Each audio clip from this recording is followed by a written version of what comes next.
Mujaddid abad ini muncul dari Nusantara. Mujaddid yang muncul tiap 100 tahun sekali. Apa maksudnya? Nah, anak-anak sekolah pasti.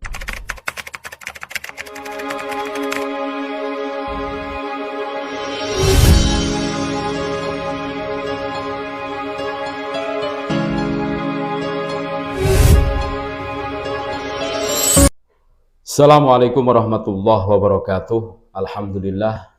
Wassalatu wassalamu ala rasulillah Muhammad ibn Abdillah alladzi la nabiyya ba'dah.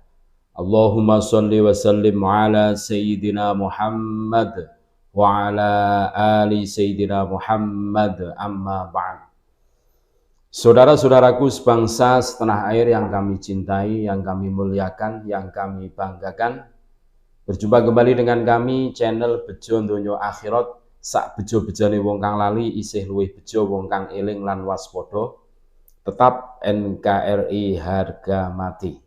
Sampai kapanpun kami tetap menyuarakan NKRI harga mati. Mungkinkah Mujaddid abad ini muncul dari Nusantara? Mujaddid yang muncul tiap 100 tahun sekali. Apa maksudnya? Nah, anak-anak sekolah pasti paham. Apalagi yang kuliah ini, mahasiswa-mahasiswi, tentang Mujaddid, tokoh pembaharu dalam Islam. Ada satu perkara yang menarik dari hadis yang pernah disabdakan oleh baginda Rasulullah Muhammad SAW. Isi hadisnya adalah menyebutkan tentang kemunculan Mujaddid atau pembaharu untuk umat Islam pada tiap 100 tahun sekali atau 1 abad. Hadis itu bersumber dari Abu Hurairah radhiyallahu an yang meriwayatkan sabda baginda Rasulullah Muhammad SAW sebagaimana berikut. Innallaha yab'atsu li hadhil ummati ala ra'si kulli mi'ati sanatin may yujaddidu laha dinaha.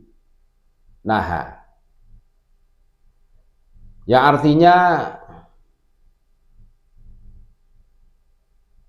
sesungguhnya Allah mengutus kepada umat Islam setiap 100 tahun seorang yang memperbaharui untuk mereka atau interpretasi ajaran agama mereka. Hadis riwayat Abu Dawud.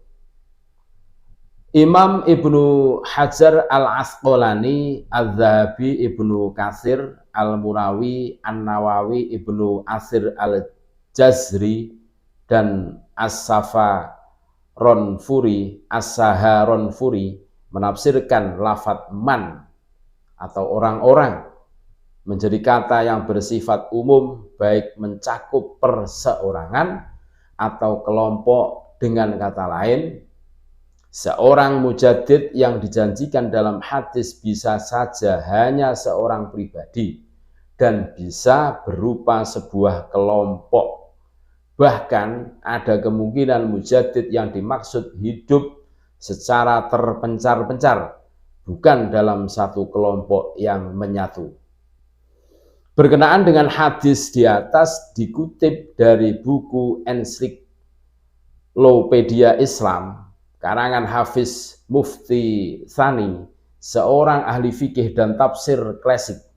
Abu Sahal As-Sa'laki pernah menyebutkan Allah Subhanahu wa Ta'ala memunculkan tokoh-tokoh atau mujaddid yang akan mengembalikan Islam pada kemurnian ajarannya dan membendung berbagai penyimpangan.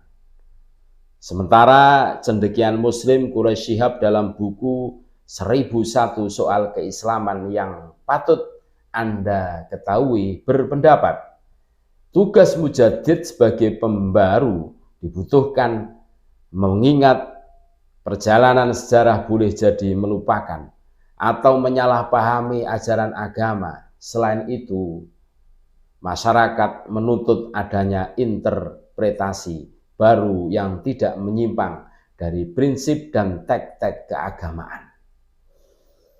Sebagian dari apa yang kita namai ajaran agama adalah hasil interpretasi ulama yang tentunya dipengaruhi oleh kondisi sosial masyarakatnya, perkembangan ilmu pengetahuan dan teknologi iptek serta budaya lokal terang dia.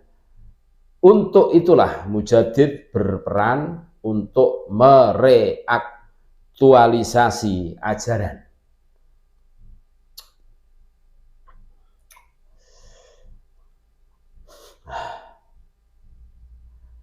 Meski demikian, tidak mudah untuk menetapkan siapa orang pada tiap abadnya, sebab ada pula kemungkinan Mujaddid tidak hanya satu orang, melainkan ada beberapa orang dalam satu abad. Di samping itu, kata Quraisy Shihab, versi nama-nama Mujaddid dari tiap abadnya pun dapat berbeda-beda. Salah satunya yang disebut Ibnu Katsir dalam kitab Dalailun Nubuwah, Mujaddid pada abad pertama Hijrah mencakup 14 nama tokoh. Tidak hanya satu tokoh tiap abadnya. Lain lagi dari Imam As-Suyuti yang pernah merinci nama-nama Mujaddid dalam potongan syair gubahannya. Lalu versi lainnya dapat ditemukan dari Nahab Siddiq Hasan Khan yang menulis kitab Hujjaj Al-Kiramah. Nawab Siddiq Hasan Khan merinci Mujaddid setiap tahunnya, termasuk nama-nama yang tidak asing di kalangan muslim seperti Imam Asy-Syafi'i dan Imam Ahmad. Untuk Mujaddid abad kedua Imam Al-Ghazali masuk dalam Mujaddid abad kelima Ibnu Taimiyah, termasuk Mujaddid abad ke-7. Lalu Imam As-Suyuti masuk ke dalam Mujaddid abad ke-10. Terakhir, Nawab Siddiq Hasan Khan turut mencantumkan Imam Mahdi sebagai Mujaddid terakhir yang akan membarui agama Islam. Kemunculan Imam Mahdi ini pula sudah banyak diterangkan hadis sebagai tanda-tanda datangnya hari kiamat. Itulah ulasan tentang Mujaddid.